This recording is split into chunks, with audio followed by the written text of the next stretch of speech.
featuring Professor Ken and Reek in The Lion's Den.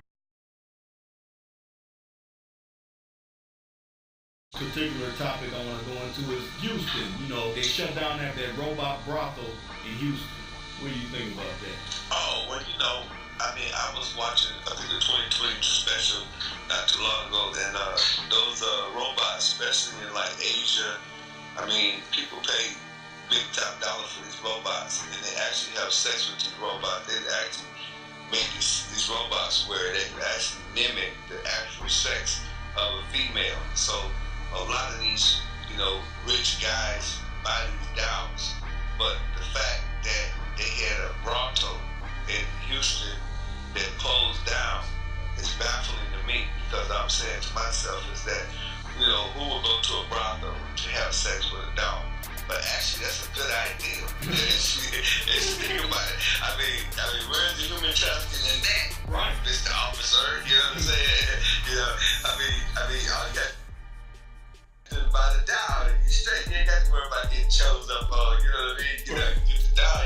You in there like swimwear forever. You know what I mean? And I think though, but I think it's a way. I think that it should be encouraged, because I think it's a way, especially if a man don't have a woman, and you know, you already, you know, kind of, you know, tilted that way in terms psychologically. You know what I mean? I think it's a way to keep the rapes down. I think it's a way to, you know, keep prostitution, you know, legal. You know what I mean? Where people won't be, you know, going out there, you know, and doing this and doing that, you know. So I mean, you know, I think it's, you know, they should have let it stay open. But I think that they don't want people, you know, coming up with any creative ideas. I think that the government, you know, right now is benefiting from brothels, because, you know, when you can raid a brothel and it's got actual humans in there, it will come up in the context of human trafficking. right. You know, and I think that, you know, if people start getting, you know, clever and start coming up with those kind of strategies to avoid going to jail, then I think anytime that happens, that kind of put a damp in the government's plan.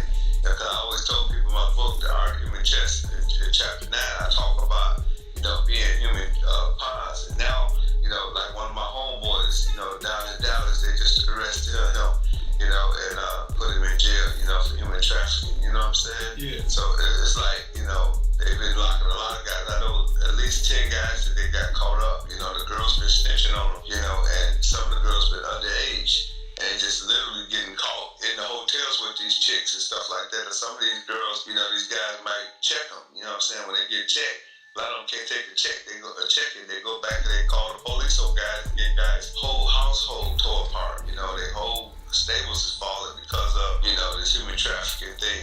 And, you know, but what young men don't understand is that anything that the government can paint as ugly, and if you notice, that's all you've been hearing in the Senate and the White House and the Congress and certain legal circles, is human trafficking. Right. They paint an ugly picture of it, because you can best believe that the Constitution, which was written in 13th to 14th Amendment, is live and kicking it today. You know, you got to remember, the people who wrote those constitutions in the 1300s are the same people that had newly freed the slaves. So, you know what I'm saying, they had in mind and what intention is to reinstitute slavery legally, because this is a nation of laws. So they had to back it up by law. They were able to back it up by law. And they said ignorance is no excuse to the law. So when you think about that in the aggregate, you know what I'm saying, on a major level, you got to understand that a lot of these guys who call themselves pimps and that's out there, you know, promoting prostitution, Yeah. they don't know that even though it's prostitution in their mind, in the mind of the government, is human trafficking, which is a very hideous crime and carries some serious time.